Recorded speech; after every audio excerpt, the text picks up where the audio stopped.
വന്നിരിക്കുന്നത് മാരി സെൽവരാജ് എഴുതി ഡയറക്റ്റ് ചെയ്തിരിക്കുന്ന ഏറ്റവും പുതിയ ചിത്രമുള്ള ബൈസൻ്റെ ഒരു ഡിസ്കഷനുമായിട്ടാണ്. അത് വാഴയ്ക്ക് ശേഷം വരെ നമ്മൾ വാഴയ്ക്ക് ശേഷം മാരി സെൽവരാജ് ചെയ്ത സിനിമയാണ്.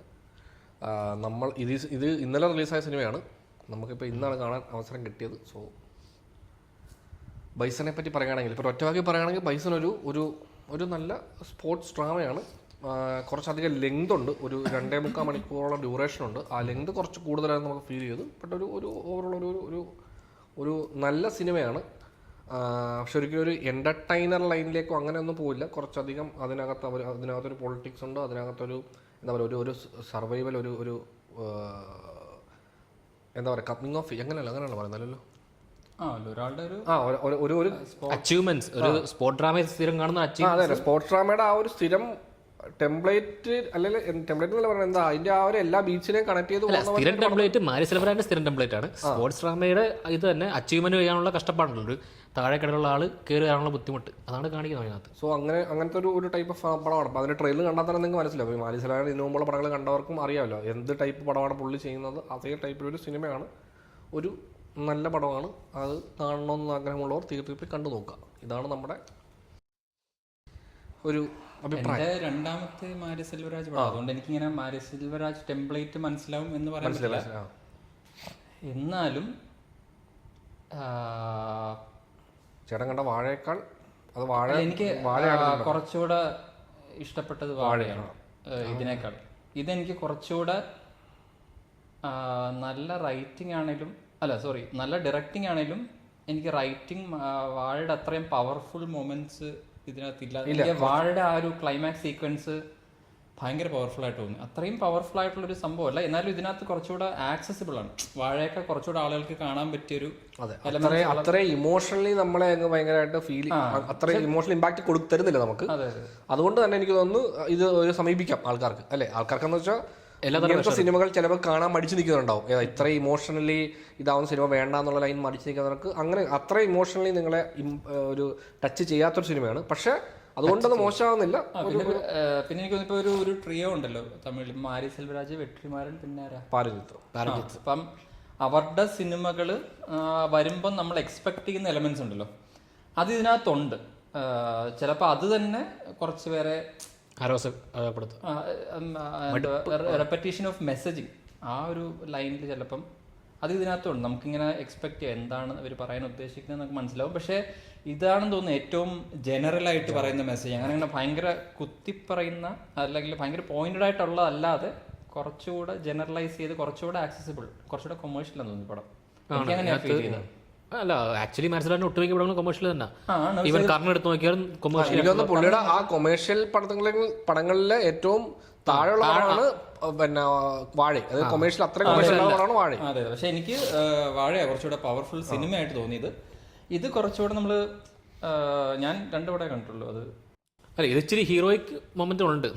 ഒരു നായകനാകുമ്പോൾ നായകൻ്റെതായ അടിച്ച് ജയിച്ച് വരണമല്ലോ എന്നുള്ള സംഭവങ്ങളൊക്കെ ഉണ്ട്. ഈവൻ കർണനകത്ത് കാണിക്കുന്ന പോലെ സെയിം പരിപാടി ഉണ്ട്.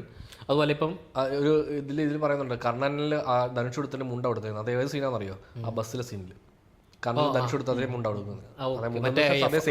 മുണ്ട കൊടുക്കുന്നത് കർണനും ഒരു ബസ്സിലെ ഒരു ഇൻസിഡന്റിൽ നിന്നാണ് പടത്തിന്റെ മെയിൻ ഇൻസിഡന്റ് നടക്കുന്നത്. അതൊരു ബസ്സായിട്ട് റിലേറ്റഡ് ആണ്. അത് മറ്റേ ഒരു സ്റ്റോപ്പിന്റെ സംഭവം അങ്ങനെ. അപ്പോൾ ഇവിടെ എന്ന് പറയുമ്പോഴത്തേക്ക് അത് ബസ്സിൽ നടക്കുന്ന ഒരു ചെറിയ ഇൻസിഡന്റിൽ നിന്നാണ് ഈ പടം മുമ്പോട്ട് പോകുന്നത്. അപ്പോൾ ഇനിയിപ്പോൾ ഞങ്ങളുടെ ഡിസ്കഷനിൽ കുറച്ച് സ്പോയിലേഴ്സ് ഉണ്ടാവും. സോ സിനിമ കണ്ടിട്ട് വന്ന് വീഡിയോ കാണുക. നമ്മൾ ഈ നേരത്തെ പറഞ്ഞ പോലെ മാരി സെൽവരാജ്, വെട്രിമാരൻ ഇവരുടെയൊക്കെ സിനിമ നമ്മൾ ഡിസ്കസ് ചെയ്യുമ്പോൾ നമുക്ക് മാറ്റിവെക്കാൻ പറ്റാത്തൊരു എലമെന്റ് ഉണ്ട് ഇതിനകത്തൊക്കെ രാഷ്ട്രീയം. അപ്പോൾ നമ്മൾ പൊതുവെ ഈ ചാനലിൽ കൂടുതലും ഫിലിം മേക്കിങ്ങും അങ്ങനത്തെ എലമെന്റ്സ് ആണ് കൂടുതൽ ചർച്ച ചെയ്യാൻ ആഗ്രഹിക്കുന്നത്. കാരണം ഈ രാഷ്ട്രീയം ചർച്ച ചെയ്താൽ കുറച്ചധികം രാഷ്ട്രീയം നമുക്കും പറയേണ്ടി വരും. അപ്പോൾ അതുകൊണ്ട് ആ എലമെന്റ് കുറച്ച് നേരത്തേക്ക് മാറ്റി വെച്ചാൽ ഫിലിം മേക്കിംഗ് വൈസ് എനിക്കിതിൻ്റെ സ്ക്രിപ്റ്റിംഗ് ആണ് അത്ര വർക്കാവാതെ. പക്ഷേ മാരി സെൽവരാജ് എന്ന ഡയറക്ടറുടെ പേര് നമ്മൾ കുറേ ഞാൻ പരിയേരും പെരുമാളാണ് കേട്ട് തുടങ്ങിയത്. പക്ഷെ ഇതുവരെ എനിക്കത് കാണാനിരിക്കാൻ പറ്റിയിട്ടില്ല. ചില പടങ്ങൾ ഭയങ്കരമായിട്ട് ഗംഭീര സിനിമ എന്ന് പറയുമ്പോഴത്തേക്കും കുറച്ച് ഇത് കാണാം, ഇത് ഒന്ന് ഇരുന്ന് കാണണമല്ലോ. എന്നും പറഞ്ഞ് മാറ്റി വെച്ച് നീ പ്രിന്റ് താ, ഞാൻ പ്രിന്റ് ഇട്ട് കാണാം. പക്ഷെ ആ പ്രിന്റ് അവിടെ ഇരിപ്പുണ്ട് ഇപ്പോഴും. ആ ലൈൻ ഒരു പടമാണത്. അത്രയും ഞാൻ കർണനെ കുറിച്ചോ പിന്നീട് ഏതായിരുന്നു ഒരു പടം കൂടെ വന്നല്ലോ, ഇത് മാമന്നൻ. അത് രണ്ടിനെ കുറിച്ച് അത്രയും എനിക്ക് റെക്കമെൻഡേഷൻ കിട്ടിയില്ല. ആക്ച്വലി കർണൻ ഒരു കുറെ കൂടി കൊമേഴ്ഷ്യലൈസ്ഡാ, കാരണം ഭയങ്കര ഹീറോയിക് അത്. കാരണം ധനുഷ് വന്നിട്ട് എല്ലാവരും ഇടിക്കുകയാണ്. കുറച്ചുകൂടെ ഒരു മെയിൻ ഒരു സ്റ്റാർ വരുന്നുണ്ട് അതിനകത്ത്, ഒരു സ്റ്റാർ പവർ ഉള്ള പടം. സ്റ്റാറിന് വേണ്ടി ഒരുപാട് കാര്യങ്ങൾ ചെയ്തിട്ടില്ല പടം തന്നെ. എന്നാൽ അതിൽ പുള്ളിയുടെ പടങ്ങൾ വെച്ച് കമ്പയർ ചെയ്യുമ്പോൾ ഒരു സ്റ്റാർ മെറ്റീരിയൽ കുറെ ഉണ്ട് അതിനകത്ത്. അതാണ് എനിക്ക് കാണണമെന്ന് ആഗ്രഹമുള്ള ഒരു മാരി സെൽവരാജ് പടം. കണ്ടതിൽ വെച്ച് എനിക്ക് പേഴ്സണലി വാഴയ്ക്കകത്ത് ഇങ്ങനെ കുറച്ച് എലമെന്റ്സ് അവിടെ ഇവിടെ മെലോഡ്രാമ അങ്ങനത്തെ കുറച്ച് പരിപാടികൾ ഉണ്ടെങ്കിലും അതിന്റെ മെസ്സേജിങ്ങും പ്രസന്റേഷനും ഒക്കെ ഭയങ്കര പവർഫുൾ ആയിട്ട് തോന്നി. അത്രയും പവർ എനിക്ക് ഇതിനകത്ത് കിട്ടിയില്ല. പക്ഷെ ഇതിനകത്ത് ഈ പറയുന്ന പോലെ ത്രൂ ഔട്ട് പടത്തിലെ കുറേ മെസ്സേജിങ് അത് ഭയങ്കര രസമായിട്ട് തോന്നുന്നു. മറ്റേ ഇവൻ തുടക്കം തൊട്ടൊരു പ്രശ്നം വരുമ്പോൾ ഇവൻ ഓടുന്നില്ലേ, അതവന്റെ ക്യാരക്ടറിന്റെ ഫണ്ടമെന്റൽ ഐഡന്റിറ്റിയാണ്. ഇവൻ ഒരു വിഷമം വന്നാലും എന്ത് വന്നാലും അല്ല, ഇവൻ ഫിസിക്കലി ഓടുന്നത് അതൊരു റെപ്രസെന്റേഷൻ ആണ്. അത് ആസ് എ ക്യാരക്ടർ അല്ലെങ്കിൽ ആ കാസ്റ്റ് ഇവനെ എല്ലായിടത്തും ഓടിക്കുകയാണല്ലോ, അതിന്റെ ഒരു ഫിസിക്കൽ റെപ്രസെന്റേഷൻ. ഇവൻ ഫിസിക്കലി ഓടി ടയർഡ് ആകുമ്പോഴത്തേക്കും പിന്നൊന്നും ആ സീക്വൻസ് കാണിക്കുമ്പോഴൊക്കെ ഇവൻ വേറൊന്നും ഓർക്കുന്നില്ല. ഓടി നമ്മൾ തളർന്നു വീണാൽ വേറൊന്നും ഓർക്കണ്ടല്ലോ. നമ്മളിങ്ങനെ ചിലർ പറയത്തില്ലേ, വിഷമം വരുമ്പോൾ അടിച്ചടിച്ച് ബോധമില്ലാതായാൽ പിന്നെ ഒന്നും ഓർക്കണ്ടല്ലോ എന്ന് പറയുന്ന പോലെ ഒരു സംഭവം. അപ്പം ഇവനെ സൊസൈറ്റി ഇങ്ങനെ ഇതിനകത്താണെന്ന് തോന്നുന്നു, ഇങ്ങനെ ഇന്ന കാസ്റ്റ് അങ്ങനെയൊന്നും പറയുന്നില്ല. നമ്മപ്പുള്ള ആണോ അല്ലയോ ഇത്രേ പറയുന്നുള്ളൂ. അല്ലാതെ മറ്റേ വേറെ സിനിമകളിൽ അങ്ങനെ പറയത്തില്ലേ, അങ്ങനത്തെ ഒരു റെഫറൻസ് നമ്മ ആളാന്ന് മാത്രമേ പറയുന്നുള്ളൂ. അത് എന്ത് ജാതി ഇപ്പൊ ജാതിയെ കുറിച്ചാണോ അത് സ്പെസിഫിക്കലി പറയുന്നില്ല. അത് ആദ്യമായിട്ടാണ് തോന്നുന്നു. ജാതി പറയത്തില്ല. അല്ല അങ്ങനല്ല, ജാതിയുടെ പേര് പറയുന്നില്ല. ഇതിനകത്ത് ആ ഡിവിഷൻ എന്ത് വേണേ ആവാം, വേലി എന്നേ പറയുന്നുള്ളൂ. അത് ജാതി ആവാം, മതമാവാം, നിറവാവാം, എന്ത് വേണേ ആവാം. നമ്മ പുള്ളിയാ ഇല്ല എന്നുള്ളത് അത് എന്തിനെ ബേസ് ചെയ്തുള്ള വേർതിരിവാന്ന് അവര് എടുത്തു പറയുന്നില്ല. അല്ല, അത് 100% ജാതിയെ പറ്റി തന്നെയാണ്. കാരണം ഇതിന്റെ മുമ്പുള്ള ആയിരിക്കാം, പക്ഷെ അത് കൂടുതൽ നമ്മുടെ നാട്ടുകാരില്ല അവരുടെ നാട്ടുകാർ അങ്ങനെയുണ്ട്. കാരണം അത് എല്ലാ അതായത് ഇവൻ ഓരോ സ്റ്റേജിലെത്തും. ഇവൻ തമിഴ്നാടിന് വേണ്ടി കളിക്കുന്നു, പിന്നെ ഇന്ത്യക്ക് വേണ്ടി കളിക്കുമ്പോൾ അത് പാകിസ്ഥാനാണ്. ആ വേർതിരിവ് എല്ലായിടത്തും ഇവൻ കാണുന്നുണ്ടെന്നുള്ള സെറ്റപ്പാണ്. അപ്പൊ ഈ പാകിസ്ഥാന്റെ കാര്യം പറഞ്ഞ പോലെയും മറ്റ് ഇപ്പോൾ ഒരു 90% പടം എടുത്താലും പാകിസ്ഥാനെ എങ്ങനെയാണോ പ്രസന്റ് ചെയ്യുന്നത് അതുപോലെ ഇതിനകത്ത് പ്രസന്റ് ചെയ്യുന്നത്. ഒരു ഓപ്പോസിഷൻ ടീം പോലെയാണ് പ്രസന്റ് ചെയ്യുന്നത്. നമ്മൾ കാണുന്നതാണ് അവരെ വേറൊരു എന്തോ ഭയങ്കര ഭീകര സംഭവങ്ങളായിട്ട്. ഇപ്പം അങ്ങനെ എല്ലാ സ്ഥലത്തും ഇപ്പം ഇതിനകത്തെ മെയിൻ ഏതൊരു ഫൈറ്റിന്റെ വേലിക്ക് അപ്പുറം ആളുകൾ വരുമ്പോഴും അവരെ റെപ്രസെന്റ് ചെയ്ത് അവർക്ക് വേണ്ടി ഫൈറ്റ് ചെയ്യാൻ ഒരാൾ പൊങ്ങി വരുമല്ലോ. ഈ സൈഡിൽ ലാല്, മറ്റേ സൈഡിൽ മറ്റേ പുള്ളിയുടെ പേര് അമീർ. അപ്പം ഈ രണ്ട് ക്യാരക്ടേഴ്സ് പൊങ്ങി വരുന്നു. നമ്മൾ വിചാരിക്കും ഓക്കെ സ്ഥിരം ഒരു ഈ താഴ്ന്ന ജാതിക്ക് വേണ്ടി ഫൈറ്റ് ചെയ്യുന്ന ആൾ അമീർ, ഉയർന്ന ജാതിക്കാരൻ ലാൽ.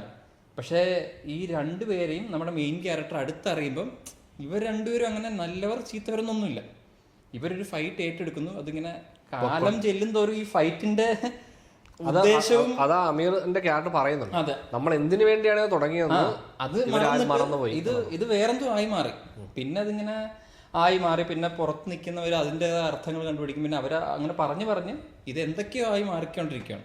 അപ്പം അതൊക്കെ കുറച്ച് ക്ലാരിറ്റിയോടുകൂടി പറയാൻ സാധിച്ചു. പക്ഷെ എനിക്ക് പടം നമ്മൾ കണ്ടു തീർക്കുമ്പോൾ ഒരു ഇമോഷണൽ കണക്ട് ആരുമായിട്ടും ഉണ്ടാകത്തില്ല. ഈ മെയിൻ ക്യാരക്ടർ ഈ ബൈസൺ എന്ന് പറയുന്ന പുള്ളിയെ പ്രസന്റ് ചെയ്തേക്കുന്ന ഇതുപോലൊരു കാളെ പോലെ ഇങ്ങനെ പ്രത്യേകിച്ച് ഇമോഷനൊന്നും ഇല്ല. അവരെ ആരാധിക്കുന്ന ദൈവത്തിന് കാലമാടൻ. അതെ എന്നാണ് മാട് പോലെ പണിയെടുക്കുന്നത്. അങ്ങനെ ഒരു മാടായിട്ടാണ്. അപ്പം മാടിനെ ഇപ്പോൾ അറക്കാൻ കൊണ്ടുപോയാലും പുല്ല് വേയിക്കാൻ കൊണ്ടുപോയാലും ഒരേ എക്സ്പ്രഷനാണല്ലോ എന്ന് പറയുന്നില്ല. ആ മാടിങ്ങനെ ഒരു എന്തോ ഒരു തീയുടെ അപ്പുറത്ത് നിന്ന് ഇവർ അങ്ങോട്ടും ഇങ്ങോട്ടും നോക്കി. ഇവർ രണ്ടുപേരും കാണുന്നത് തീയാണെങ്കിലും അപ്പുറത്ത് ഇപ്പുറത്തും കാണുമ്പോഴത്തേക്കും രണ്ടുപേർക്കും ഒരു സിമിലാരിറ്റി ഉണ്ടെന്നുള്ള ഇവന്റെ എക്സ്പ്രഷൻ, ഇവന്റെ ഇമോഷൻ നമുക്ക് എന്താണ് ഇവൻ ചിന്തിക്കുന്നത്. പിന്നെ ഇതിനകത്തൊരു മെയിൻ പറയുന്ന ഇതായിരിക്കും, അതായത് ഒരു കോമൺ തിങ്. ഇപ്പോൾ ഈ സ്പോർട്സ് പോലെ സംഭവം വരുമ്പോൾ ആൾക്കാർ ജാതിയെക്കുറിച്ചോ മറ്റൊന്നിനെ കുറിച്ച് ചിന്തിക്കുന്നില്ല. അതാണ് അവർ പറയാൻ ഉദ്ദേശിക്കുന്ന മെയിൻ കാര്യം. വേലിയൊക്കെ ബ്രേക്ക് ചെയ്യാനുള്ളൊരു സാധനം.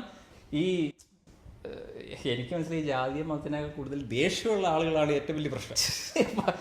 പറഞ്ഞു തീർക്കാവുന്ന സാരകള് നേരെ കത്തിയെടുത്ത് കുത്തിയേക്കും. മറ്റേ ആട് മൂത്രം ഒഴിച്ചു ഓക്കെ അണ്ണാ സോറി എന്ന് പറയാൻ തീരാത്ത പ്രശ്നത്തിന് അതെ അണ്ണാ സോറി എന്ന് പറയുമ്പോഴത്തേക്കും ഉടനെ പശുപതി പറയുന്നത് എന്റെ പ്രായത്തിന് ഒരു മര്യാദ വേണ്ട, മര്യാദ തരണം. അപ്പോൾ ആരാണ് നീ എന്ന് ചോദിച്ചു ഒറ്റ അടിച്ചു ചോദിച്ചു. അപ്പം മോനടിച്ചു കഴിയുമ്പോഴത്തേക്കും പിന്നെ ബഹളമായി. ഉടനെ ഇയാൾക്ക് അടി കൊണ്ട ആൾക്ക് ദേഷ്യം വന്നിട്ട് പുള്ളി കയ്യിൽ നിന്ന് കത്തി എടുത്തേച്ച് ആടിനെ അങ്ങോട്ട് കൊല്ലുകയാണ്. അപ്പം ചേട്ടൻ പറഞ്ഞ ദേഷ്യം ഇവർക്കിപ്പം എടി അത് സോറി ബ്രോ സോറി ബ്രദർ എൻ്റെ ആടാണ് ഉണ്ടാക്കി വെച്ചേക്കുന്ന ഈ വേലികൾ നമുക്ക് മനസ്സിലായി നെഞ്ചത്ത് കൈ വെച്ചാൽ എൻ നെഞ്ചിലെ കൈവെപ്പിയ അപ്പൊ അതും പ്രായം കുറെ സാധനങ്ങളുണ്ട്. ഇതിനെ ബഹുമാനിക്കുന്നില്ല, അതിനെ ബഹുമാനിക്കുന്നില്ല, എല്ലാവർക്കും ബഹുമാനം. അത് ആരോ പറയുന്നു, ലാലിന്റെ ഡയലോഗ് തോന്നുന്നു, ഞാൻ ഇപ്പൊ ഫൈറ്റ് ചെയ്യുന്നത് മര്യാദയ്ക്ക് വേണ്ടിയിട്ടാണ്. മറ്റേ ഇവനുമായിട്ടുള്ളൊരു സീനുണ്ട്, അതൊക്കെ നല്ല അവൻ കൂടെ ഉള്ളവൻ പറയും നമ്മുടെ കൂടെ ജാതിക്കാരനല്ല, നല്ല നമ്മുടെ നാട്ടുകാരനല്ല, മറ്റുള്ള ടീമാണ്. പുള്ളി പറഞ്ഞിട്ട് അതെനിക്ക് വിഷയമല്ല, കാരണം അവന്റെ കളി കണ്ട് ഇഷ്ടപ്പെട്ടെന്ന് പറഞ്ഞ് പുള്ളി പറയുമ്പോൾ മര്യാദ കൊടുക്കുന്നത് ഞാൻ ഫൈറ്റ് ചെയ്യുന്നതിന്റെ അവന്റെ പാത്രത്തിൽ നിന്ന് ഭക്ഷണം കഴിക്കുന്നതിന് വരെ ഇയാളോട് ലാലിനോട് ചോദിക്കുന്നുണ്ട്, അണ്ണേ അവൻ തട്ടിൽ നിന്ന് എപ്പോഴും സാപ്പിടേ എന്ന് ചോദിക്കുമ്പോഴത്തേക്ക് ഡേ പോടാ എന്ന് പറഞ്ഞ് പുള്ളി അവനെ ഓടിച്ചു വിടുകയാണ്. അപ്പോൾ ഞാൻ ആക്ച്വലി തുടങ്ങി കഴിഞ്ഞപ്പോൾ എനിക്കിങ്ങനെ ഇവിടേക്ക് എത്തുമ്പോൾ ഞാൻ ആലോചിച്ച് ഇതെന്താണ് ഇത്, യൂഷ്വലി ഇവർ രണ്ട് ലൈൻ. അപ്പം നമ്മൾ സ്ഥിരം കണ്ട സിനിമയുടെ ഒരു ശീലങ്ങളുണ്ടല്ലോ. അതായത് ഇപ്പോൾ ലാലിൻ്റെ ക്യാരക്ടറിനെ നല്ലവനായിട്ട് ഇപ്പോൾ നമ്മൾ ബൾട്ടിയിലും നമ്മൾ ഈ സെയിം സംഭവം കണ്ടു. അത് സെൽവരാഘവന്റെ ക്യാരക്ടറിനെ പോലെ തന്നെയാണ് തുടക്കത്തിൽ നമുക്ക് ഈ ലാലിൻ്റെ ക്യാരക്ടറിനെ ഫീൽ ചെയ്യുന്നത്. അതായത് ഇയാളുടെ അടുത്തേക്ക് ഇവരെത്തുന്നു, നായകനെ അവരുടെ ടീമിൽ കളിപ്പിക്കുന്നു. കുറച്ച് കഴിയുമ്പോൾ നമ്മൾ വിചാരിക്കും നായകനും ഇദ്ദേഹവും തമ്മിലൊരു, കാരണം നായകനെ റെപ്രസെന്റ് ചെയ്യുന്ന ആൾ ആരാ, അമീറാണ്. അപ്പോൾ സ്വാഭാവികമായിട്ടും അമീറിന്റെ അതേ ഭാവത്തിൽ ഇവനെ ഓപ്പോസിറ്റ് വരുമോ എന്നുള്ള യൂഷ്വൽ സിനിമയുടെ ഒരു സ്ട്രക്ചർ വെച്ചിട്ട് നമ്മളത് ആലോചിക്കും. പക്ഷെ അങ്ങനൊന്നുമില്ല. അല്ല, പക്ഷെ ഇത് അവിടെയാണ് മറ്റേ ഇവിടെ ഇതൊക്കെ ഈ കണക്ഷൻസ് ഒക്കെ നമ്മൾ എടുക്കുന്ന, അതായത് ഇതിന്റെ നായക കഥാപാത്രത്തെ ലാൽ ഡിസ്ക്രൈബ് ചെയ്യുന്ന പോലെ അവന്റെ മനസ്സിൽ ഇതൊന്നുമില്ല. അവന്റെ മനസ്സിൽ ഈ ക്യാരക്ടറിന് ഒരു ഇമോഷനും ഇല്ല.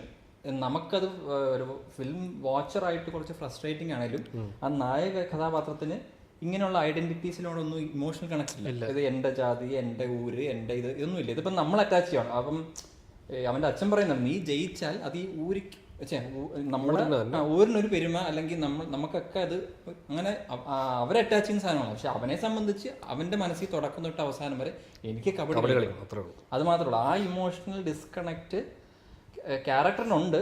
പക്ഷെ അത് പടത്തിൽ ഇങ്ങനെ പ്രസന്റ് ഒരു നമ്മൾ ഫോളോ ചെയ്യേണ്ട മെയിൻ ക്യാരക്ടറായിട്ട് വരുമ്പോൾ നമുക്ക് കണ്ടുകൊണ്ടിരിക്കാൻ, നമുക്കിങ്ങനെ ഈ 2.25 മണിക്കൂർ ആ ക്യാരക്ടറിനെ കണ്ടുകൊണ്ടിരിക്കാൻ കുറച്ച് ബുദ്ധിമുട്ട്. അതുകൊണ്ട് തന്നെ എനിക്ക് തോന്നിയത് ഈ പടത്തിനൊരു 2.25 അങ്ങനെ ഒരു അരമണിക്കൂർ കട്ട് ചെയ്യാം. കാരണം കുറെ സീക്വൻസ് ഈ പറഞ്ഞ ഈ മെസ്സേജിങ് തന്നെ റെപ്പറ്റീഷൻ ഉണ്ട് ഒരുപാട്. അപ്പൊ അത് കുറച്ച് കട്ട് ചെയ്ത് കുറയ്ക്കാൻ തോന്നിയതേ ഉള്ളൂ. പക്ഷെ നമുക്കിങ്ങനെ നമ്മൾ തുടക്കം ഒരു പോയിന്റ് കഴിയുമ്പോഴത്തേക്ക് ഓക്കെ ഇതാണ് ഇതിന്റെ മെസ്സേജിങ്, ഇപ്പോൾ ഇവിടെ ചെന്ന് എൻ്റെയും നമുക്ക് ഈ പുള്ളി ഇന്ത്യക്ക് വേണ്ടി കളിക്കും. ഒരു പോയിന്റിലേ പുള്ളി കുറച്ച് ഇമോഷണൽ ആവുന്നുള്ളൂ. മറ്റേ ആ ഡൽഹി ഇന്ത്യക്ക് വേണ്ടി കളിക്കാൻ, എന്നിട്ടും അവനെ ബെഞ്ചിൽ മാറ്റിയിരുത്തുമ്പോൾ മറ്റേ ചായ കുടിക്കുന്ന സീൻ, അപ്പൊ അവിടെ മാത്രമേ കുറച്ച് ഇതായിട്ട് കണ്ടുള്ളൂ. എന്നിട്ടും അവൻ പറയുന്നത് എനിക്ക് ഓടണം, ഓടിക്കഴിഞ്ഞാൽ ആ ഒരു ഇമോഷൻ അവൻ ഇമോഷണൽ ആകുമ്പോഴത്തേക്ക് അവൻ ചെയ്യുന്ന അതിൽ നിന്നും വിട്ടുമാറാൻ വേണ്ടിട്ട് അവൻ ഓടുക അവന്റെ മറ്റേ. പക്ഷെ ആക്ച്വലി ഈ പടത്തിനകത്ത് ഇവനെ കബഡി കളിക്കാതിരിക്കാൻ ഇരിക്കാതിരിക്കാൻ പറയുന്ന ഏറ്റവും കൂടുതൽ അച്ഛനാ. ബാക്കി ആരും ഇവനോട് പറയുന്നില്ല നീ കബഡി കളിക്കരുതെന്നോ. അവന്റെ പേടിയാണ്. അപ്പം ശിവമാൻ പറഞ്ഞിട്ടുണ്ടല്ലോ എന്റെ കബഡി കളിക്കുന്നതാണ് പ്രശ്നം, ഇവൻ കബഡി നിർത്താൻ ശ്രമിക്കുന്നുണ്ടല്ലോ. പക്ഷെ ആക്ച്വലി ഇവനോട് ആരും പറയുന്നില്ല നീ കബഡി നിർത്താൻ പറയുന്നില്ല. എല്ലാവരും പറയുന്നത് ഇവനെ കാണുന്നവരും പരിചയപ്പെടുന്നതും എല്ലാവരും നീ നല്ല കളിക്കാരനാണ്, കളിക്കാനാണ് പറയുന്നത്. പക്ഷെ ഇവന്റെ ഉള്ളിലെ ഭയം കൊണ്ടാണ് ഇവനത് വേണ്ടെന്ന് വെക്കുന്നത്. അതെ അതെ, ഈ ഇമോഷൻ ഉണ്ടാകുമ്പോൾ ഉണ്ടാക്കുന്ന വേലികൾ പോലെ ഇതൊക്കെ. ഇപ്പം ഫിയർ കാരണം ഓക്കെ നമ്മൾ ഒതുങ്ങി ജീവിക്കാം എന്ന് പറയുന്നു. പിന്നെ എനിക്ക് ഈ ഇമോഷണലി നമുക്ക് ഇപ്പം ഓഡിയൻസ് ആയിട്ട് എനിക്ക് കണക്ട് ചെയ്യാൻ കുറച്ച് ബുദ്ധിമുട്ടുണ്ടായ ഒരു എലമെന്റ് എന്ന് പറഞ്ഞാൽ ഇതിന്റെ ഡബ്ബിംഗ് ആണ്. അതായത് ഓൺ സെറ്റ് ഷൂട്ട് ചെയ്തപ്പോൾ ഇവരാരും പറഞ്ഞ ടോണാലിറ്റിയിലല്ല ഡബ് ചെയ്ത് വെച്ചേക്കുന്നത്. ഡബ്ബിങ് കുറച്ച് ലൗഡാണ്. ഇവരിങ്ങനെ ഫോണൊക്കെ എടുത്തിട്ട് അപ്പോൾ നാ പേസറ എന്ന് പറഞ്ഞ് വളരെ ലൈറ്റായിട്ട് സംസാരിച്ചിട്ട് ഡബ്ബിങ്ങിൽ അപ്പാ നാ പേസറ എന്ന് പറയുമ്പോഴത്തേക്കും നമുക്കിങ്ങനെ ചുണ്ടനങ്ങുന്നതും വോളിയം വരുന്നതും ലാലിന്റെ ഒക്കെ ഒരുപാട് ഡയലോഗില് നമ്മളിപ്പം ഇവിടെ നമ്മളെ ഡിസ്കഷൻ ചെയ്തിട്ടുള്ള എല്ലാ തമിഴ് പടത്തിലും ഈ ഒരു കാര്യം നമ്മൾ എടുത്ത് പറയാം. അവർക്ക് ലൗഡായിട്ട് വേണം. പക്ഷേ ഇത് മലയാളി ആക്ടേഴ്സ് ഇല്ലേ, അതായത് അനുപമയുടെ സീനെ കുറിച്ച് അനുപമനാണ് ഡബ് ചെയ്തിരിക്കുന്നത്. പക്ഷെ അത് കുറച്ച് വരുന്നുണ്ട്. ആക്ച്വലി മറ്റേ രജിഷയ്ക്ക് ഡബ് ചെയ്തിരിക്കുന്നത് മറ്റേ പുള്ളിക്കാരിയാ, നമ്മുടെ സ്ഥിരം ഡബിംഗ് ആർട്ടിസ്റ്റ് ഉണ്ട്, എന്താ ശ്രീജ, പുള്ളിക്കാരുടെ മകള് രവീണ രവി, പുള്ളിക്കാരി ഡബ് ചെയ്തിരിക്കുന്നത്. അപ്പോൾ അവരുടെ ക്യാരക്ടേഴ്സ് സപ്പോർട്ടിങ് ക്യാരക്ടേഴ്സാണ്. അപ്പം അവർക്ക് ഈ ഒരു സംഭവമുണ്ട്. എനിക്ക് തോന്നുന്നു ആ ഇമോഷൻ കറക്റ്റ് ആയതുകൊണ്ട് ആ ഷോട്ട് എടുത്ത് വെച്ച് കാണും. ബട്ട് അവിടെ പറയാനുള്ള ഡയലോഗിൽ തെറ്റിക്കാണും. അപ്പോൾ അത് ഡയലോഗിൽ ഡബിങ്ങിൽ പിടിച്ചതായിരിക്കും. ലാലിൻ്റെ ഒക്കെ മറ്റേ സീനില്ല, വളരെ പ്രധാനപ്പെട്ട സീൻ പോലെ തോന്നിയ സാധനം. ലാലും ഇവനും കൂടെ സംസാരിക്കും, ക്യാമറ കറക്കി, അത് ക്യാമറ ഇങ്ങനെ ഓപ്പോസിറ്റ് ആംഗിളിലൊക്കെ ഇങ്ങനെ മൂവ് ചെയ്യും. അതെ അതെ, ഒരുപാട്. അത് ക്യാമറ ഇങ്ങനെ റൊട്ടേറ്റ് ചെയ്തില്ല, ക്യാമറ ഇങ്ങനെ ജസ്റ്റ് ഒരു വന്നിട്ട് തിരിച്ചു വരും. അത് ഈ അതിന്റെ കട്ട് പോലെ ഇങ്ങനെ നമ്മൾ നോർമലി 180 റൂൾസ് ഒന്നും അല്ല, ഇതിങ്ങനെ ഭയങ്കര അങ്ങോട്ടും ഇങ്ങോട്ടും ജമ്പ് ചെയ്ത് ഭയങ്കരമായിട്ടാണ് അത് പോകുന്നത്. അതെ, രണ്ടുപേര് നിന്ന് അവരുടെ കാര്യം പറയുകയാണ്. അതായത് എനിക്ക് നിന്നെ മനസ്സിലായി, നിനക്ക് എന്നെ മനസ്സിലായി, പക്ഷെ എനിക്ക് ഇപ്പം നിൽക്കുന്ന പൊസിഷനിൽ നിന്ന് മാറാൻ പറ്റത്തില്ല. ഞാൻ ഓക്കെ ഇതൊക്കെ വിട്ടിട്ട് എനിക്ക് ജാതിയൊന്നും ഇല്ലാന്ന് പറഞ്ഞ് മാറാൻ പറ്റില്ല. കാരണം മര്യാദ എന്നുള്ള സാധനം ഞാൻ പ്രൊട്ടക്ട് ചെയ്യണം. അത് പറഞ്ഞറിയിക്കാൻ പറ്റാത്ത ഒരു റീസണാണ് ഞാൻ ഇവിടെ നിൽക്കുന്നത്. തോക്കും പിടിച്ച് നിന്നേ പറ്റത്തുള്ളൂ എനിക്ക് എന്നുള്ള റീസണാണ് രണ്ടുപേരും. മറ്റേ പുള്ളിയും കാറി, അത് രണ്ടുപേരുടെ ആ സീൻ ഭയങ്കര എഫക്റ്റീവ് ആയിരുന്നു. മറ്റേ അമീറല്ലേ, ആ ക്യാരക്ടർ ആ കാറിൽ പോകുമ്പം പുള്ളിയുടെ ലൈൻ ഇങ്ങനെ നമ്മൾ പലപ്പോഴും പറയും ക്യാരക്ടേഴ്സ് അവർക്ക് തോന്നുന്നത് തുറന്ന് പറയണ്ട, നമുക്കിങ്ങനെ മനസ്സിലാക്കി എടുത്താൽ. പക്ഷേ ഈ പടത്തിൽ ഈ പറയുന്നത് ഭയങ്കര എഫക്റ്റീവ്. കാരണം അല്ലെങ്കിൽ നമ്മൾ ഒരു ഇമോഷനും പുറത്ത് കാണിക്കാത്ത ഒരു ക്യാരക്ടറിൻ്റെ കൂടെ സഞ്ചരിക്കുന്നത്. അപ്പം മറ്റുള്ളവർ ഇത് പറയുമ്പോൾ ഓക്കെ നമ്മൾക്കൊരു ക്ലാരിറ്റി ഇട്ട് ഫോളോ ചെയ്യാം. അപ്പം അങ്ങനെയൊക്കെയാണ്. വളരെ പവർഫുൾ ഒരു പടമാണ്. പക്ഷേ എനിക്ക് പേഴ്സണലി വാഴയാണ് കുറച്ചുകൂടെ ബെറ്റർ മെയ്ഡ് ഫിലിമായിട്ട് തോന്നി. ഇനി പരിയേരും പെരുമാൾ ആണെന്ന് ഇപ്പം എനിക്കറിയില്ല. അല്ല, എനിക്ക് കണ്ടതിൽ വാഴയാണ് പരിയേരും പെരുമാളിനേക്കാൾ ഇമ്പാക്റ്റ് ഉണ്ടാക്കിയ പടം. കാരണം പരിയേരും പെരുമാളിന് മറ്റ് എല്ലാത്തിനും ഈ ഒരു യൂഷ്വൽ ഒരു സിനിമയുടെ ഒരു ഇതില്ലേ, എന്തായാലും പറയുന്നത്, നമ്മളീ പറഞ്ഞ സിനിമ എന്നൊരു ആ ഒരു സംഭവമുണ്ട്. വാഴക്കാണ് അതിന്റെ ആ ഈ പറഞ്ഞ വേലി കുറച്ചുകൂടെ പൊളിഞ്ഞ് കുറച്ചുകൂടെ നമ്മൾ ആ ഈ പടത്തിന്റെ സ്റ്റാർട്ടിങ്ങിൽ ഒരു കാർഡുണ്ടായിരുന്നു, ശ്രദ്ധിച്ചോ? ആ കാർഡിൽ അദ്ദേഹത്തിന്റെ സുഹൃത്തിനെ പറ്റിയാ പറയുന്നത്. ഇവര് പറയുന്നതാണ് കാർഡ് മാനതി എന്ന് പറഞ്ഞ ഈ നാട്ടില് അങ്ങനെ ശരിക്കും കളിച്ചൊരു ആളെ പറ്റിയാണ് പുള്ളി പറയുന്നത്. അയാളോട് നിൽക്കുന്ന പടമാണ് ആദ്യം കാണിച്ചത്.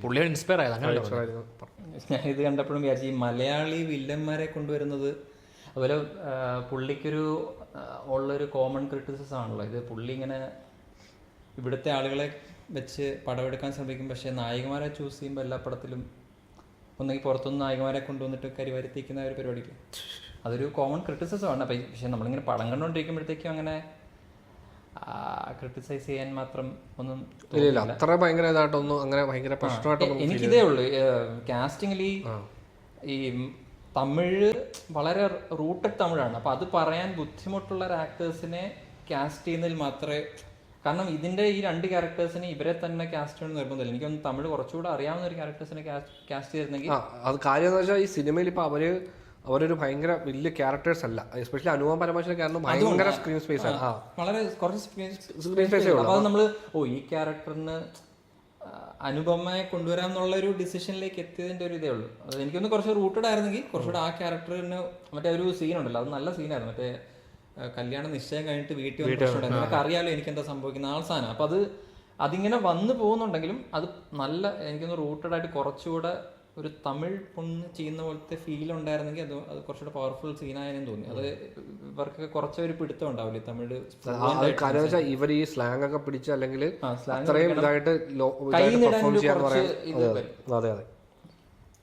ആ മീറ്റർ ഇവർക്ക് കുറച്ച് പാടാ. അതൊന്നുകിൽ നല്ല രീതിയിൽ ട്രെയിൻഡ് ആവണം അതിന്, അല്ലേ? അങ്ങനെ അതുകൊണ്ട് പല സീനുകളിലും ഇവ ലാസ്റ്റ് ഇവൻ രജിഷ ചോദിച്ചാൽ പിന്നെയും ബെറ്റർ ആയി. ഇവര് സെലക്ട് ആയെന്ന് പറഞ്ഞ സീനില്ലേ, ഇന്ത്യയിലേക്ക് സെലക്ട് ചെയ്യുന്നത്. അപ്പൊ അതിനകത്ത് ഇവര് 4 പേര് നിൽപ്പുണ്ട്. ഒന്ന് അച്ഛൻ,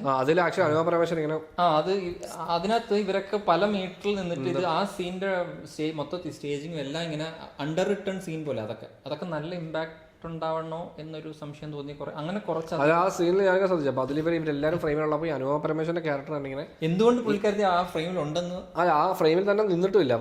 അവിടെ റിയാക്ഷൻ ഭയങ്കര ഒരു ഒന്നുമില്ല. നമ്മളീ നോക്കുമ്പോഴത്തേക്ക് നമ്മളാലോചിക്കട്ടെ എന്താണ് ഇപ്പൊ പുള്ളിക്കാരി വന്നതും പുള്ളിക്കാരി എന്താണ് പറയാം, അങ്ങനത്തെ ഒരു ഇതുണ്ടല്ലോ. എനിക്ക് ആ സീനിൽ എല്ലാവരും അങ്ങനെ, ധ്രുവ് വിക്രം ആണേലും പുള്ളിയാണേലും മറ്റേ ഫോൺ വിളി കേട്ടിട്ട് സെലക്ട് ആയിട്ടുണ്ട് ജയിച്ചിട്ട് ഒരു ഇത് എല്ലാവരും ഇങ്ങനെ 4 പേരും 4 സ്ഥലത്ത് ഇങ്ങനെ. അപ്പം അതിൽ എന്തെങ്കിലും ഉദ്ദേശമുണ്ടോ എന്ന് എനിക്കറിയില്ല. ബട്ട് ആ സീനൊക്കെ കുറച്ച് അണ്ടർവെൽമിങ് ആയിട്ടാണ് തോന്നിയത്. അങ്ങനെ ഒരു 8-10 സീനുണ്ട് ഇങ്ങനെ കുറച്ച് ഈ സീൻ എന്താ ഇങ്ങനെയെന്ന് തോന്നുന്ന ഇമോഷണലി നമ്മളുമായിട്ട്.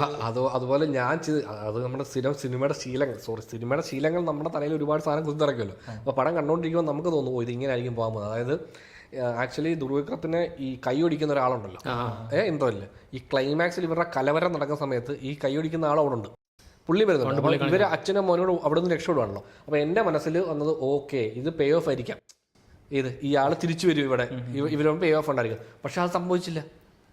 ഞാനപ്പോൾ വിചാരിച്ചു ആ കലവരം അതൊരു വലിയ പ്രശ്നമായിട്ട് മാറി ചിലപ്പോൾ അവിടുന്ന് ഇവൻ ഇങ്ങനെ ഇവനുമായിട്ട് തിരിച്ചെന്തെങ്കിലും വഴക്ക് ചെയ്തിട്ട് അവസാനം ഇങ്ങനെ പോലീസ് പിടിച്ചുകൊണ്ട് പോയി പിന്നെ അങ്ങനെ എന്തെങ്കിലും ഇഷ്യൂകളിലേക്ക് പക്ഷേ അത് പുള്ളി ബ്രേക്ക് ചെയ്തെങ്കിലും ലാസ്റ്റ് വില്ലൻ ഇത് കണ്ട് കരയുന്ന ഒരു സീനുണ്ട്. അത് എല്ലാ പടത്തിലുള്ള മറ്റേ ലാസ്റ്റ് വിജയ് കാണുമ്പോൾ അത് മിക്ക പടത്തിലും കാണുന്ന സാധനം. ഇത് മറ്റേ വില്ലനല്ല, അനുപ പരമേശ്വരന്റെ അല്ല അതല്ല, ഇപ്പൊ ഈ തല്ലമെന്ന പുള്ളി കൈ പിടിക്കുന്നത് ഈ പുള്ളിക്കാരൻ വീട്ടിൽ നിന്ന് കരയുന്നത് മറ്റേ സ്ഥിരം മുരുകാസന്റെ സ്ഥലമാണുണ്ടല്ലോ, ടി വി കാഴ്ച നടക്കുമ്പോൾ എല്ലാവരും ഇരുന്ന് കരയത്തില്ലേ, പുള്ളിയും കരയും. ആ പരിപാടി ഉണ്ട്. അതേ പറഞ്ഞ ആ പോഷൻ ഞാൻ ചിരിച്ചു ശരിക്കും സീൻ. അത് ബാക്കി അനുപപരസന്റെ ചേട്ടൻ കരയുന്നൊന്നും നമുക്കൊരു വിഷയം തോന്നിയില്ല. കാരണം അത് പുള്ളിയുടെ ചേട്ടൻ എനിക്ക് കുറെ കൂടുതലായിട്ട് തോന്നിയത്. അല്ല, അത് സംഭവം എന്ന് വെച്ച് കഴിഞ്ഞാൽ ഇപ്പൊ ചിരിച്ചു പോയെന്ന് പറയാൻ കാര്യം എന്ന് വെച്ചാൽ ഇപ്പൊ നമ്മളത് ഒരുപാട് പടത്തിൽ കണ്ടുള്ള, കാരണം പുള്ളിയുടെ പടത്തിൽ നമ്മൾ എക്സ്പെക്ട് ചെയ്തില്ല, അതുകൊണ്ട് വരുന്നത് ഒരുപാട് പടത്തിൽ കണ്ടുള്ള ഒരു യൂഷ്വലി പറയുന്ന ഒരു ക്ലീഷേ ആണത്.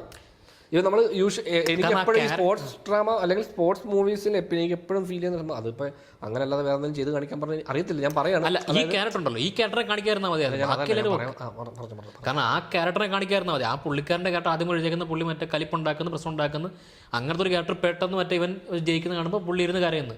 അല്ല, ഞാൻ പറയാൻ വന്ന സംഭവം എനിക്ക് എപ്പോഴും ഈ സ്പോർട്സ് മൂവീസ് അല്ലെങ്കിൽ ഇങ്ങനത്തെ സിനിമകൾ കാണുമ്പോൾ ഇതിങ്ങനെ ലൈവ് ടെലികാസ്റ്റ് കണ്ടോണ്ടിരുന്നിട്ട് ഈ ആൾക്കാർ ലാസ്റ്റ് ഗൈഡ് ചെയ്തില്ലേ, അതെനിക്ക് ഭയങ്കര കാര്യം. അത് എനിക്കത് എപ്പോഴും കണ്ടോണ്ടിരിക്കുമ്പോൾ ഭയങ്കര ഇതാണ്.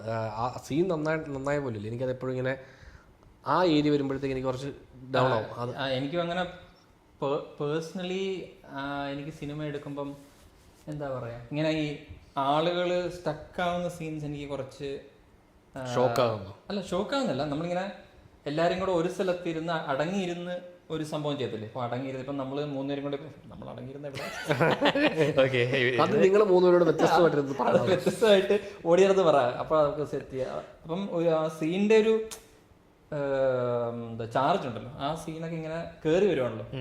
അപ്പൊ ആ ചാർജ് അതിന്റെ സ്റ്റേജിങ് നഷ്ടപ്പെടുന്ന പോലെ ഫീൽ ചെയ്യും. എല്ലാവരും ഇങ്ങനെ സീൻ എന്ന് പറഞ്ഞാൽ ഇവനിങ്ങനെ ട്രയംഫന്റ് ആയിട്ട്. അപ്പം ചക് ദ ഇന്ത്യക്കകത്ത് ലാസ്റ്റ് ഷാറുഖ് ഖാനൊക്കെ നിൽക്കുക. അപ്പൊ അത് പുള്ളിക്ക് അനങ്ങാൻ ഒരു സ്പേസ് ഉണ്ട്. ആ ഒരു ആക്ടറെ സംബന്ധിച്ച് അത് മൂവ് ചെയ്യാനോ എന്തെങ്കിലുമൊക്കെ ചെയ്യാൻ, ഇങ്ങനെ തിരിയാനൊക്കെ. അപ്പം ഇവിടെ നിൽക്കുകയാണെങ്കിൽ ക്യാമറ ഇവിടെ ആണെങ്കിൽ ഇങ്ങോട്ടും തിരിഞ്ഞാൽ നമുക്കൊരു വേറൊരു ആംഗിൾ അങ്ങനെ ആ ആക്ടിങ് വൈസ് മൂവ് ചെയ്യാനോ നമുക്കൊരു സ്പേസ് കിട്ടും അത് സ്റ്റേജ് ചെയ്യാൻ വേറൊരു രീതിയിൽ. അപ്പം നമ്മൾ ആ സീൻ സെറ്റ് ചെയ്യുമ്പോൾ തന്നെ ഈ ക്യാരക്ടേഴ്സിനൊക്കെ ഇരുത്തുവാണ് ഒരു ടിവിയുടെ മുമ്പിൽ. അപ്പം എനിക്ക് തോന്നുന്നു ഈ സ്റ്റേജിങ്ങിനോ വേറൊരു സംഭവം ട്രൈ ചെയ്യാനുള്ള സ്പേസ് കുറച്ച് ഇടും ആസ് എ ഡയറക്ടർ. അപ്പം അങ്ങനെയുള്ള സീനുകൾ ഇപ്പം ടി വിയിൽ തന്നെ നോക്കിയിരിക്കുക, വേറെ ഒന്നും ചെയ്യാനില്ല. ഇപ്പം കുറേ ക്യാരക്ടേഴ്സ് ആ രണ്ടുപേര് ടേബിളിൽ ഇരുന്നിട്ട് ടി വി നോക്കുന്നു. അപ്പോൾ ഒന്നുമില്ല, ഇങ്ങനെ ഇത്രേ ചെയ്യാനുള്ളൂ, ജയിച്ചിട്ടേ മാറാം അല്ലെങ്കിൽ ഇങ്ങനെ അങ്ങോട്ട്. അപ്പം നമുക്കിങ്ങനെ ഫ്രണ്ട് ഇല്ല, എല്ലാവരും ഇങ്ങനെ മറ്റേ അച്ഛൻ കരഞ്ഞോണ്ടിരിക്കുക, ബാക്കിയുള്ള ആൾക്കാരെല്ലാം കൈയടിച്ച് കെട്ടിപ്പിടിക്കുമ്പോൾ അച്ഛൻ ഇങ്ങനെ കരഞ്ഞ് കണ്ണിങ്ങനെ തുറക്കും. അതാണ് ഷോട്ട്. അതായത് ആ ഒരു ഷോട്ടിൽ അച്ഛൻ സെന്ററിൽ ഇരിക്കും, ബാക്ക്ഗ്രൗണ്ടിലുള്ള ആൾക്കാരെല്ലാം കൂടെ കൈയടിച്ച് വെള്ളമടിച്ച് എല്ലാവരും കൂടെ മറ്റേ ആ സാധനം നമ്മൾ ഒരുപാട് കണ്ടിട്ടുണ്ട്. ഇതിനകത്ത് ആക്ച്വലി ഒരു മൾട്ടിപ്പിൾ ആളുകളെ കാണിക്കുന്നുണ്ട്, ഇങ്ങനെ കട്ട് ചെയ്ത് ഒരുപാട് കട്ട്സ് ഉണ്ട്, മാറ്റി കളിക്കാൻ പറ്റും. അത്രയ്ക്ക് ഇതായില്ല. അപ്പൊ ചില സിനിമകളിൽ എന്ത് സെറ്റ് എന്ന് വെച്ചാൽ അച്ഛൻ മാത്രമേ കാണത്തുള്ളൂ, അല്ലെങ്കിൽ ഒരു കൂട്ടുകാരോ അല്ലെങ്കിൽ കാമുകി. ഈ 3 കട്ടിൽ ഇങ്ങനെ ഇന്റർ കട്ട് വരുമ്പോഴത്തേക്ക് ഇതെല്ലാം ഒരേപോലെ ഇരിക്കും ഈ ഷോട്ടുകളെല്ലാം. അപ്പം ഈ ജയിക്കുന്നവരെ ഇവർ കണ്ടോണ്ടിരിക്കുകയാണ് ഈ കളി. പണ്ട് ഇതുപോലെ നമ്മുടെ മറ്റേ ബാക്കിയുള്ള കാര്യങ്ങൾ ഇപ്പൊ സിനിമയിൽ ലാസ്റ്റ് ഏതെങ്കിലും ഒരു മെയിൻ ഇൻഫർമേഷൻ ഇങ്ങനെ ഒരു ന്യൂസിലൂടെ എങ്ങനെയല്ലേ വരികയാണെന്ന് വെച്ചോ, അത് ലോകത്തുള്ള എല്ലാവരും കാണും. ഒരേ സമയം വൈറലായ വീഡിയോ ആണ്, വൈറലായ വീഡിയോ എല്ലാവരും കാണും. ഇങ്ങനെ അതെ, ശരിയുള്ളൊരു ഷോട്ട് ഇങ്ങനെ മൊബൈലിൽ ഒരുത്തൻ ഇങ്ങനെ ഇത് കേട്ടോണ്ടിരിക്കുമ്പോൾ എന്താണ് കേൾക്കുന്നത്. അതായത് അതിന്റെ ഒരു മൊണ്ടാഷ് കാണിക്കുമല്ലോ, ഇങ്ങനെ കുറെ പേരിനെ കേൾക്കുന്നത്. അതെനിക്ക് എല്ലാ പടത്തിലും എനിക്കത് ഭയങ്കര ഓഫ് എലമെന്റ് ആണ്. അതിങ്ങനെ എക്സ്പോസിഷൻ ആയി ഇങ്ങനെ കിടക്കട്ടെ എന്നുള്ള സാധനമാണ്. ഇതിനകത്ത് എന്ത് ചെയ്യാം എന്ന് ചിന്തിക്കുകയാണെങ്കിൽ എന്തെങ്കിലും ഒരു സാധനം കിട്ടും. അങ്ങനെയുള്ള കുറച്ച് റെഗുലർലി യൂസ്ഡ് കുറച്ച് സംഭവങ്ങളുണ്ട്. അപ്പോൾ അത് ബ്രേക്ക് ചെയ്യാൻ പറ്റുന്ന ഒരു ഡയറക്ടറാണ്. പക്ഷെ അങ്ങനെയുള്ള കുറച്ച് കുഞ്ഞു പരിപാടികളേ ഉള്ളൂ ആ ക്ലൈമാക്സ്. പക്ഷെ എനിക്ക് മറ്റേ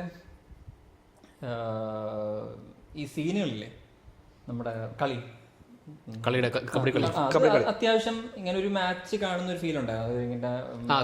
എക്സാഗറേറ്റ് ആയിട്ട് കാണിക്കാതെ അതിനകത്ത് യൂഷ്വൽസ് ആണ്. ഞാൻ എപ്പോഴും ചിന്തിക്കുന്നതാണ് ഈ കബഡി കളി ഏത് പടത്തിൽ കാണിച്ചാലും യൂഷ്വൽസ് ആണ്. എല്ലാവരും കൂടെ പിടിച്ചിട്ട് ലാസ്റ്റ് നായകൻ വന്ന് കൈയടിക്കുമല്ലോ, സ്ലോ മോഷൻ. ഏത് അത് ആ പരിപാടി ഈ പടത്തിൽ അതും ഇല്ല. തിയേറ്ററിൽ നിന്ന് കുത്തട, അതായത് അത് കൊള്ളായിരുന്നു ആ സാധനം. ഞാൻ ഇതെങ്ങനെ അവരെ വലിച്ചു തിരിച്ച് അവരുടെ കൂട്ടത്തിൽ ഇടുക, പക്ഷെ അവന്റെ കാലിനെ കൊത്തി തിരിച്ചു തരിക. പിന്നെ എനിക്ക് തോന്നി തുടക്കം തൊട്ട് ഈ ക്യാരക്ടറിന്റെ കബഡി കളിക്കാത്ത ഒരു ടെക്നിക് ഉണ്ട്. കാലെ പിടിക്കുന്നു, ബാക്കിയുള്ള വലിച്ച് സാധനമുണ്ട്. പിന്നെ ഇങ്ങനെ ബൾട്ടിയടി ഇല്ലേ, ബൾട്ടിയുടെ സെയിം ടെക്നിക്കാണ് ബൾട്ടി പടത്തിലെ ബൾട്ടിയടിയും. പിന്നെ ഒരു സാധനമുണ്ട് ഇങ്ങനെ അടിച്ചിട്ട് ഇങ്ങനെ വന്ന് കാല് കുത്തി ഇങ്ങനെ രണ്ട് കുറച്ച് ഈ പ്ലെയറിന് ഒരു ടെക്നിക്ക് ഉണ്ടെന്ന് ഫീൽ ചെയ്യും. അതായത് ഷോട്ട് ഇവന്റെ ടെക്നിക്ക് മാറിക്കൊണ്ടിരിക്കുകയൊന്നുമല്ല. ഈ പ്ലെയർ ഇങ്ങനെ കളിക്കും. അത് എല്ലാ കബഡികളൊക്കെ കാണിക്കുന്നത്. നമ്മളിപ്പോ ഒരു ശരിക്കും ഒരു കബഡി കളിക്കാരെ നമ്മൾ വാച്ച് ഫോളോ ചെയ്യുകയാണെങ്കിൽ നമുക്ക് ഇയാളുടെ ഈ കളി കാണുമ്പോൾ അത് പുള്ളിയുടെ മാസ്റ്റർ പീസ് സാധനമാണെന്ന് നമുക്ക് മനസ്സിലാവും. അങ്ങനത്തെ ഒരു അപ്പൊ അങ്ങനെ ഒരു അവന്റെ ആ സാധനം ഉണ്ട്, ഇവനിങ്ങനെ 3 പേര് ഒരുമിച്ച് അടിക്കും, അങ്ങനെ ഒരുത്തനെ കൊണ്ട് അപ്പുറത്ത് അങ്ങനെ കുറച്ച് സാധനങ്ങളില്ല. അപ്പം നമുക്കിങ്ങനെ റെക്കഗ്നൈസ് ചെയ്യാൻ പറ്റുന്ന ഒരു പ്ലെയർ ആയിട്ട് ഇവനെ ഡെവലപ്പ് ചെയ്തിട്ടുണ്ട്. അത് പടത്തിലും എല്ലാവരും ഇങ്ങനെ പറയും അവന്റെ കളി കണ്ടോ എന്ന് പറയുമ്പോൾ നമ്മൾ കാണുമ്പോൾ ഓക്കെ ഇവനൊരു കളിയുണ്ട് എന്ന് മനസ്സിലാവും. അതായത് ഓരോ നമ്മൾ ഈ പറയുന്ന സിനിമാറ്റിക് ആകുമ്പോൾ എന്താ പ്രശ്നം എന്ന് വെച്ചാൽ ആ സീൻ അനുസരിച്ചിട്ട് ചേഞ്ച് ആവും. ഈ പുതിയ ടെക്നിക്സ് വരും ചിലപ്പം, അല്ലെ പുതിയ പരിപാടികൾ കാണിക്കും, അല്ലെ കുറച്ച് ഹീറോയിക് എലമെന്റുകൾ വെക്കും. ഇവിടെ എന്ന് പറഞ്ഞാൽ ശരിക്കും ഒരു പ്ലെയറിന് എന്തൊക്കെ പരിപാടി അറിയാവോ അത് പുള്ളി എല്ലാ മാച്ചിലും ഉപയോഗിക്കും. മനസ്സിലായി? അതിന്റെ പല വേർഷൻസ് ആയി. അപ്പൊ അങ്ങനെ അത് നല്ല രീതിയിൽ അവതരിപ്പിക്കാൻ ഈ പടത്തിൽ സാധിച്ചിട്ടുണ്ട്.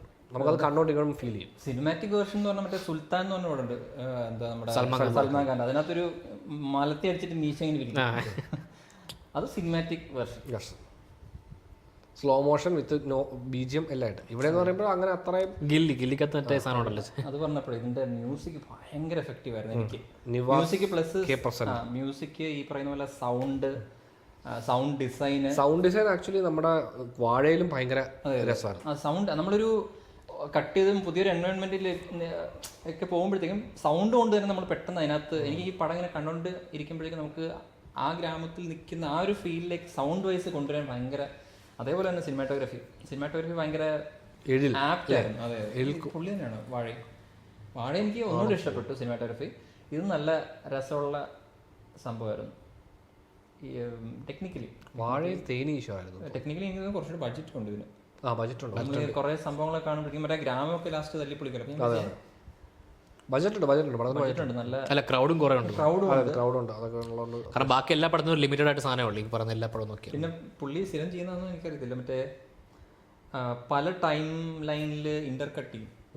അതായത് ഒരു പാട്ടിട്ടിട്ട് ഇവിടെ ഒരു സംഭവം നടക്കും, പക്ഷെ ഇതിന്റെ ഒപ്പം നടക്കുന്ന സംഭവമല്ല വേറെ സ്ഥലത്ത്. ഇതെല്ലാം കൂടി ഇങ്ങനെ ഒരു ഇന്റർ കട്ട് ഉണ്ട്.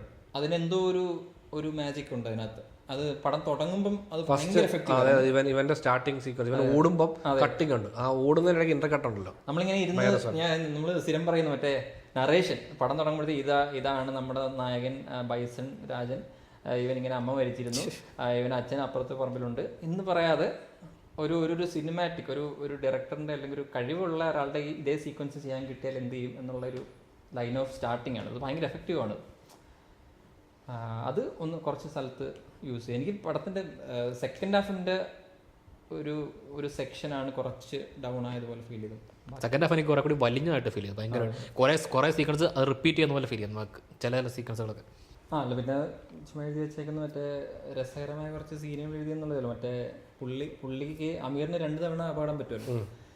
ആദ്യത്തെ ഒരു പ്രാക്ടിക്കൽ ഷോട്ട് ഉണ്ടല്ലോ, വണ്ടി അത് നല്ല രസമുണ്ട്. അത് കഴിഞ്ഞിട്ടുള്ള സീക്വൻസിന് രസമുണ്ട്. ബോംബ് എറിഞ്ഞിട്ട് അത് അത്യാവശ്യം നല്ല രീതിയിൽ ഒറിജിനൽ എക്സ്പ്രഷൻ വെച്ചിട്ടുണ്ട്. അതെ, അപ്പൊ അത് സാധാരണ അങ്ങനെയൊക്കെ പാളാൻ സാധ്യതയുള്ള സാധനം. അതെ, അത് റിയൽ ആക്ടറെ വെച്ചാണ് ചെയ്തേക്കുന്നത്. അതായത് ശരിക്കും അടുത്തൊരു എക്സ്പ്രഷൻ നടക്കുമ്പോൾ കറക്റ്റ് പുള്ളിയുടെ ഫേസിലേക്ക് അത് മറ്റേ പൊടിയാണ് അല്ലെ ഇതായിട്ട് ഉണ്ടാവുന്നത്. കാരണം അതിന്റെ കൂട്ടത്തിൽ ഒരു ഫയറിന്റെ ഒരു എലമെന്റ് ഉണ്ട്. അത് ചെറിയ ഫയർ ഉണ്ടായിരുന്നു. ഈ ഫയർ കുറച്ച് എക്സ്റ്റെൻഡ് ചെയ്തിട്ടുണ്ട് അടുത്തോട്ട്. അത് മാത്രമല്ല, ഈ വയലൻസ് കാണിക്കുന്ന എല്ലാ സീനും ഡയറക്ട്ലി കാണിക്കാതെ കുറച്ച് ഇൻഡയറക്ട്ലി റെസ്പോൺസ് കാണിച്ചു. അതെ, എനിക്ക് ആക്ച്വലി ഇത് ഈ അമീറിന്റെ ലാസ്റ്റ് സീക്വൻസ് പുള്ളിയുടെ അത് ഭയങ്കര എഫക്റ്റീവ് ആയിട്ടുള്ള സീൻ. ആക്ഷൻ അല്ല, എന്തോ ഒരു വയലൻസ് സീനിൽ ഏറ്റവും ഇമ്പാക്ട് ഉള്ള സീനുകൾ ഇതൊക്കെയാണ്. പിന്നെ കുറച്ച് നല്ല ഈ പടം പറയാൻ ഉദ്ദേശിക്കുന്ന കാര്യങ്ങൾ അത് ഏത് ആംഗിളിൽ നിന്ന് പറഞ്ഞാൽ ഏറ്റവും എഫക്റ്റീവ് ആവും. അവർ പറയുന്ന ഓരോ സീക്വൻസുകൾ അതൊക്കെ ഭയങ്കര എഫക്റ്റീവ് ആണ്. മൊത്തത്തിൽ ഒരു ഡീസന്റ് പടം, തിയേറ്ററിൽ കാണാം. അത്യാവശ്യം നല്ലൊരു പടം. എനിക്കൊറ്റ പ്രശ്നം തോന്നി ഈ ദൈർഘ്യമാണ്. അത്രയും ദൈർഘ്യം നമുക്ക് കുറച്ച് മുഷിപ്പുണ്ടാക്കാം. ഈ ഡ്യൂറേഷൻ ആയിരിക്കും ഇത് ഒരുപാട് പേർക്ക് പ്രശ്നമാവാൻ ചാൻസ്. അല്ലാതെ നോക്കിയാലും നല്ല സിനിമയാണ്. റൈറ്റിംഗ് എന്ന് പറയണ്ട, കുറച്ച് സീനുകൾ ഇങ്ങനെ ഒരു 8-10 സീനുകൾ കുറച്ച് അണ്ടർ റിട്ടൺ ആണോ അണ്ടർ ആക്റ്റഡ് ആണോ എന്താണെന്ന് അറിയത്തില്ല, അത്ര വർക്കായില്ല എന്നുള്ളതേ ഉള്ളൂ. ബാക്കി ഒരു നല്ല മാരി സെൽവരാജ് സിനിമയായിട്ട്. അതെ, മാരി സെൽവരാജിന്റെ സിനിമകൾ കണ്ട് ശീലിച്ചവർക്ക് ഒരേപോലെ തട്ടാൻ തോന്നുന്നില്ല. ഇല്ല, മാമന്നനേക്കാൾ ഒരു പൊടിക്ക് മേളിൽ വെക്കാം. കാര്യം എന്ന് വെച്ചാൽ മാമന്നന്റെ ഫസ്റ്റ് ഹാഫ് ഭയങ്കര രസമായിരുന്നു. എനിക്ക് സെക്കൻഡ് ഹാഫ് ആയിരുന്നു ആ പടം കുറച്ച് താഴേക്ക് അങ്ങ് പോകണം. കാരണം ഇത് രണ്ടുമാണ് പുള്ളിയുടെ എനിക്ക് തോന്നുന്നു താഴെ നിൽക്കുന്ന പടം, ബാക്കിയെല്ലാം ഇതിൽ മുകളിൽ നിൽക്കുന്ന. അല്ല എനിക്ക് ഈ പറയുന്ന ആ പടം ഒന്നും കണ്ടിട്ട് ഇപ്പം ഇത് പറയാനുള്ള കാരണം എന്ന് വെച്ചാൽ എനിക്ക് തോന്നുന്നു ഇപ്പം ഈ കഥ ആക്ച്വലി കുറച്ച് ഒപ്രസ്ഡ് കമ്മ്യൂണിറ്റി അങ്ങനത്തെ ആളുകളുടെ കഥയാണ്. അപ്പം നമ്മൾ പൊതുവെ പ്രിവിലേജ്ഡ് ആളുകൾ എന്ന് പറയത്തക്ക ആളുകളാണ്. നമുക്ക് അങ്ങനെ വലിയ ഒപ്രഷൻ ഒന്നും ഫേസ് ചെയ്തില്ല. എവിടെയെങ്കിലും അവിടെ ഇവിടെയൊക്കെ ഫേസ് ചെയ്തിട്ടുണ്ടെങ്കിലും അപ്പം നമുക്ക് അവരുടെ ഒപ്രഷൻ ഫീൽ ചെയ്യത്തക്ക സ്ട്രെങ്ത് റൈറ്റിങ്ങിന് ഇല്ലാന്ന് എനിക്ക് ഫീൽ ചെയ്യും. പക്ഷെ ആ സ്ട്രെങ്ത് എനിക്ക് വാഴയിലത് നമുക്ക് ഭയങ്കരമായിട്ട് നമുക്കത് ഫീൽ ചെയ്യും. അതായത് ശരിക്കും വാഴ കാണുമ്പോൾ നമുക്ക് ഭയങ്കരമായിട്ട് നമുക്ക് മനസ്സിലത് കൊള്ളുകയും ചെയ്യും. നമുക്ക് ചിലയിടത്ത് നമുക്ക് ശരിക്കും വിഷമം വരും, കണ്ണു നിറയും.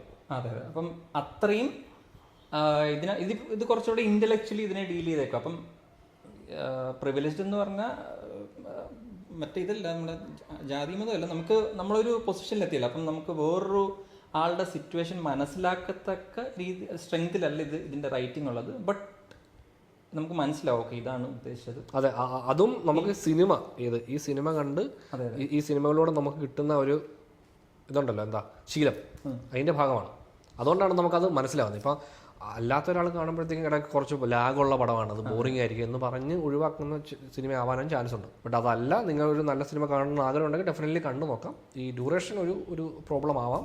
കൈ ഒടിഞ്ഞിട്ട് അവൻ അതെ, ആ കൈ ഒടിഞ്ഞിട്ടൊരു ഒറ്റ കയ്യിലൊരു കബഡി മാച്ച് ചെയ്യുന്നൊരു സീക്വൻസ് ആണ്, നല്ല രസമാണ്. അങ്ങനെ കുറച്ച് നല്ല മൊമെന്റുകളുള്ള കുറെ നല്ല ആക്ടിങ്. എനിക്ക് പശുപതിയുടെ ആക്ടിങ് ഭയങ്കര ഇഷ്ടമാണ്. എനിക്ക് പുള്ളിയെ മിക്ക വളർത്തി വന്നാലും അത് ഏറ്റവും എഫക്റ്റീവ് മറ്റേ സത്യം ചെയ്യുന്ന സാധനം. അപ്പം അവിടം തൊട്ടാണ്, അതായത് ഒരു എന്താ പറയാ, ബൈസൺ അല്ലല്ലോ അത്, ആ സംഭവം ആട് മരിക്കുന്നിടത്താണ് ഇവൻ ഇത്. പിന്നെ എപ്പോഴൊക്കെ ഇവൻ കളി തുടങ്ങണം എന്ന് വിചാരിക്കുമ്പോഴും ഈ ബൈസന്റെ ഒരു സീക്വൻസ്, ഒന്നെങ്കിൽ അച്ഛനെ കട്ട് ചെയ്യുക, അല്ലെങ്കിൽ ബൈസൺ വെള്ളത്തിൽ പോകുന്നു, അച്ഛനെ അതേസമയം കുളിക്കുക, അങ്ങനെ എന്തോ ഒരു ഇമ്പോർട്ടൻ്റ്. എനിക്ക് തോന്നുന്നു അതിനകത്ത് കുറെ കൂടെ ഡെപ്ത് ഉള്ള മീനിങ് ഉണ്ട്. ചിലപ്പം രണ്ടാമത് കാണുമ്പോൾ കുറച്ചുകൂടെ വ്യക്തമായിട്ട് മനസ്സിലാവുമായിരിക്കും. അതേപോലെ ഒരു ബൈസൺ ഇവൻ ദേഹത്ത് കയറുന്ന പോലത്തെ ഒരു ഫൈറ്റ് ഒക്കെ ഉണ്ട്. ഞാൻ വെച്ചത് വീണ്ടും യൂസ് ചെയ്യുന്നുണ്ട്. അത് ആക്ച്വലി ബൈസൺ അല്ല, ബൈസൺ അല്ല, മുട്ടനാടിന്റെ ആ ഒരു തലമുണ്ടടി. ആ ആടും മറ്റേ ഈ തല കൂട്ടി ഒരു ഇതുണ്ടല്ലോ, അങ്ങനത്തെ ഒരു മത്സരം ഇല്ല, ഇങ്ങനെ തല ആ ആടാണ്. അപ്പൊ ഞാൻ വെച്ച ആ സീക്വൻസ് പോലത്തെ ഒരു സംഭവം വേറെ എവിടെയെങ്കിലും ഇനി വരുമായിരിക്കും എന്നൊക്കെ വിചാരിച്ചായിരുന്നു. ബട്ട് അത് ആക്ച്വലി ക്ലൈമാക്സിലെ മറ്റേ ആ ഗെയിമിലാണ് ഇവൻ പെട്ടെന്ന് ചെറിയ അവിടെ ഇങ്ങനെ ബാക്ക്ഗ്രൗണ്ട് സൗണ്ട് ഡിസൈനിലൊക്കെ ഉണ്ടായിരുന്നു ചെറിയൊരു ആ ക്യാരക്ടറും കുറച്ച് സ്റ്റീരിയോ ടിപ്പിക്കലാണ്. മറ്റേ ഒരു ഹിന്ദിക്കാരനുണ്ടല്ലോ കോച്ചായിട്ട് സിനിമാറ്റിക്കലി, ബട്ട് നമ്മൾ ഈ പടത്തിൽ അത് കുറച്ച് വേറിട്ട് നിൽക്കുന്ന ഒരു ക്യാരക്ടർ. എത്തുമ്പോഴത്തേക്കും ഒരു ഭയങ്കര സ്ഥിരം ഒരു ലാസ്റ്റ് പുള്ളിയും കൈയടിക്കും. ഇതൊക്കെ നമ്മൾ അണ്ടർ റിട്ടൺ ഹിന്ദിക്കാരനാണ്. ഇപ്പം മറ്റേ പരംസുന്ദരി ലെവലിലേക്കൊന്നും പോകുന്നില്ല. നോർത്ത് ഇന്ത്യയിൽ ഒരു മറ്റേ ഈ തമിഴിലും ഹിന്ദിയും തമ്മിലൊരു ഫൈറ്റ് ഉണ്ടല്ലോ എന്ന് പറയുന്ന പോലെ, ഒരു തമിഴൻ വന്നിട്ട് ഈ ഹിന്ദി നമ്മൾ സംസാരിക്കില്ല എന്ന് ചുമ്മാ അങ്ങനെ പറയുന്ന ഒരു തമിഴൻ റൈറ്റിംഗ് പോലെയാണ് ഇത്. നിങ്ങൾക്കൊന്നും ഇതാകത്തില്ലെന്നാണ് പറയുന്നത്. അപ്പോൾ ഇതാണ് നമ്മുടെ അഭിപ്രായം. സോ സിനിമ കണ്ടവരുണ്ടെങ്കിൽ നമ്മുടെ അഭിപ്രായത്തോട് നിങ്ങൾ യോജിക്കുന്നുണ്ടോ, അല്ലെങ്കിൽ നിങ്ങളുടെ അഭിപ്രായങ്ങൾ എന്താണെന്ന് വെച്ചാൽ നിങ്ങളത് കമൻറ്റിൽ പറയുക. അപ്പോൾ നമ്മൾ അടുത്ത ഒരു സിനിമയുടെ ഡിസ്കഷനുമായി വീണ്ടും തിരിച്ചു വരുന്നതായിരിക്കും.